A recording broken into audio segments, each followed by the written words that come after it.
Baik, selamat malam untuk kita semua. Perkenalkan, saya atas nama Angelina Kartini Jani, NIM 18030300059. Saya salah satu mahasiswa dari Universitas Nusa Cendana Kupang, jurusan Sosiologi kelas B semester 7. Pada video kali ini saya akan menjelaskan sedikit materi tentang komunikasi ilmu di saat pandemi COVID-19, mata kuliah perencanaan dan kebijakan sosial. Di sini pada bagian pertama tentang mengkonsep ilmu komunikasi dan COVID-19. Wabah penyakit COVID-19 pada bulan Desember tahun 2019, berbagai peristiwa dimulai mengalir di Asia yang mengubah kehidupan semua orang di planet ini. Penularan virus dari kelelawar ke manusia dikenal dengan istilah zoonosis. Saat ini belum banyak dipahami, namun hanya dalam kurun waktu 3 bulan. Virus corona yang kemudian dikenal dengan COVID-19 menjadi perbincangan di ujung lidah. Penolakan sains oleh para profesor, medis, teknis, bahkan politik berkembang menjadi serangan sencar informasi yang menguji kurva belajar sebagian besar individu. Studi tentang komunikasi sains telah mengambil beberapa perubahan penting di akhir-akhir ini. Wabah penyakit, aksi teroris, dan bencana alam adalah contoh nyata dari konteks di mana risiko dan komunikasi kesehatan memainkan peran semakin penting. Media penyiaran telah menemukan risiko dan peristiwa krisis kesehatan menjadi sangat menggoda sebagai cerita yang mempesona audiens mereka. Beberapa sarjana telah memperlakukan berita palsu sebagai taktik retoris untuk menciptakan kepanikan. Bagaimana kecemasan eksistensial membentuk komunikasi dalam mengatasi pandemi coronavirus. Perspektif teori manajemen bencana alam seperti gempa bumi, tsunami, angin topan, dan lain-lain. Krisis dan bencana tampaknya menjadi hal dan normal baru dengan kebakaran hutan yang mengerikan. Diperdebatkan ancaman kematian dari peristiwa bencana yang meliputi pandemi telah meninggalkan bekas yang tak terhapuskan pada jiwa kolektif dunia, yang telah membuat banyak tanggapan putus asa. Baik, pada bagian kedua di sini menjelaskan tentang mempromosikan kesehatan dan kesejahteraan. Penyakit coronavirus 19 atau COVID-19 adalah penyakit pernapasan baru yang dapat dengan mudah menyebar dari orang ke orang. Karena sifatnya yang baru, lebih sedikit orang yang memiliki kekebalan sehingga banyak yang membutuhkan perawatan kesehatan dan rawat inap. Perawatan kesehatan di Amerika Serikat diberikan dalam sistem kompleks yang diatur oleh banyak yurisdiksi yang berbeda, termasuk Badan Manajemen Darurat Federal atau FEMA. Baik komunikasi maupun desain dapat berperan dalam melindungi pasien, keluarga, penyedia staf, dan masyarakat terhadap penyakit menular dalam suatu pandemi. Desain baru dapat dikembangkan untuk mengurangi penularan patogen di fasilitas kesehatan. Tujuannya dalam bab ini adalah untuk memeriksa penelitian teori dan praktik komunikasi dan desain berbasis bukit atau EBD yang berlaku untuk COVID-19. Kami memeriksa berbagai kerangka kerja pengendalian bahaya dan persepsi risiko dalam mengatasi respon pandemi dalam desain sistem perawatan kesehatan. Ada hubungan antara desain fasilitas dan komunikasi dan sains meningkatkan kinerja keduanya. Menelaah bagaimana menerapkan ilmu komunikasi di era pandemi COVID-19 melalui lensa tata letak, fisik dan EBD memberikan kerangka baru untuk memahami komunikasi dalam kaitannya dengan norma, risiko, dan kemanjuran. Respon terhadap pandemi saat ini dan masa depan dapat lebih efektif jika komunikasi dan desain dioptimalkan. Berikut pada bagian ketiga menjelaskan tentang memajukan model informasi dan media menuju model baru hubungan masyarakat, krisis, dan komunikasi risiko pasca pandemi. Bab ini mengusulkan ECRM yang mengarah pada perubahan sikap dan perilaku selama masa krisis.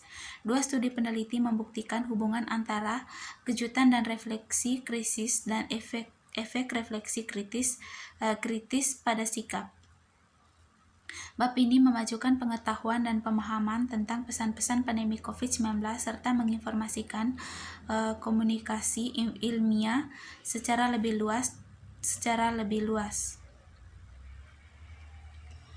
Hal ini menunjukkan bahwa pemerintah dan organisasi kesehatan harus mempertimbangkan untuk menggunakan strategi pesan baru untuk mendorong refleksi dan penerimaan informasi selama masa krisis. Berdasarkan data saat ini yang dapat melibatkan kampanye informasi naratif atau komunikator komunikasi mengkontekstualisasi informasi melalui narasi pribadi. Tingkat kepercayaan di CDC kemungkinan berdampak pada apakah masyarakat dan mengikuti rekomendasi perilaku kesehatan. Kisah-kisah yang diidentifikasikan sebagai tentang pandemi influenza secara tidak langsung meningkatkan nilai jarak sosial melalui refleksi kritis kejutan.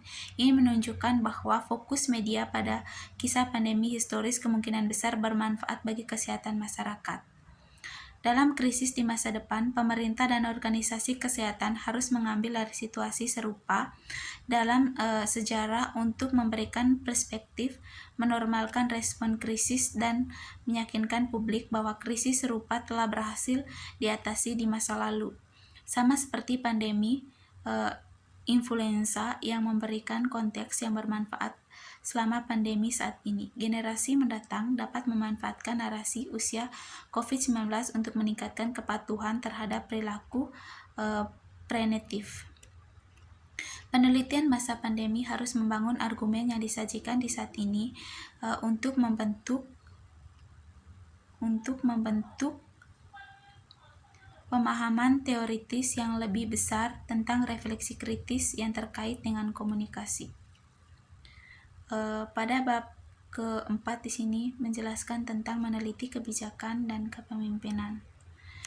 Dalam tahun 90-an, keturunan kita kemungkinan akan melihat gambaran 2020 seseorang yang diterangi oleh cahaya smartphone menjelajahi media sosial untuk pembaruan kesehatan virus corona. Namun, dunia informasi, komunikasi, dan teknologi dewasa ini tampaknya sama sekali tidak kuno dan sederhana.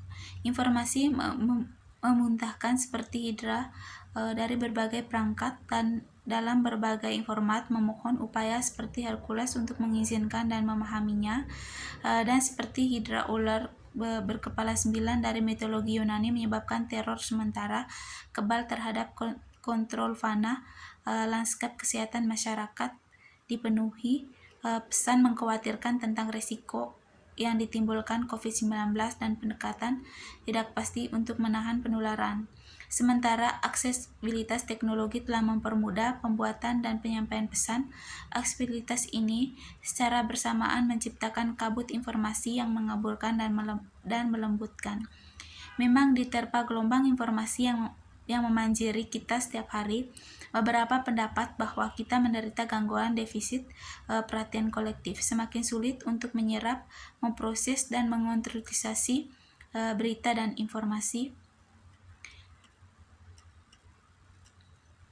Tahun 2020 menghadirkan kejutan bagi sistem pendidikan kita. Meskipun demikian, garis perak muncul dari sekolah telah berhasil berkomunikasi melalui berbagai tantangan dengan cara baru yang lebih kuat dan dengan terlibat dalam survei komunitas, mengembangkan buku permainan, meningkatkan situs web, dan secara lebih luas memanfaatkan media sosial dan alat pelajaran serta pembelajaran digital. Akibatnya, guru mengakses teknologi dan baru saat mereka terlibat dengan siswa pada tingkat sosial emosional yang lebih manusiawi. Bagi para pemimpin sekolah, pandemi dengan cepat menempatkan mereka di garis depan keputusan pembukaan kembali sekolah tanpa informasi, alat, dan dukungan mereka butuhkan untuk menjadi percaya diri dan sukses. Pada akhirnya, ketika para pemimpin sekolah menavigasi rawa tahun 2020, mereka mendapati diri mereka di antara pendidikan publik dan pemimpinannya lebih heroik akan muncul di sisi lain dari perjalanan yang mengerikan, tetapi tidak tanpa cedera. dalam apa yang digambarkan sebagai tahun terburuk pada yang pernah ada. 2020 membawa virus corona dan pandemi COVID-19 berikut ke dunia, menghasilkan tantangan besar di setiap tingkat komunikasi global. Melalui semua ini, Presiden Donald Trump memainkan peran yang berbeda dan saling bertentangan seperti yang dicatat Taylor. Pada 31 Januari, Presiden Trump membatasi masuk ke Amerika Serikat oleh warga negara asing manapun di China, dan 11 Maret ia menghentikan perjalanan dari negara Eropa selain Inggris. 3 tema yang dipilih untuk penelitian ini memberikan contoh eksklusif timbal balik dan menunjukkan perbedaan yang lebih mencolok antara posisi pro-sains dan anti-sains. Baik, demikian materi yang saya paparkan. Semoga bermanfaat. Terima kasih. Jangan lupa like, komen, dan share.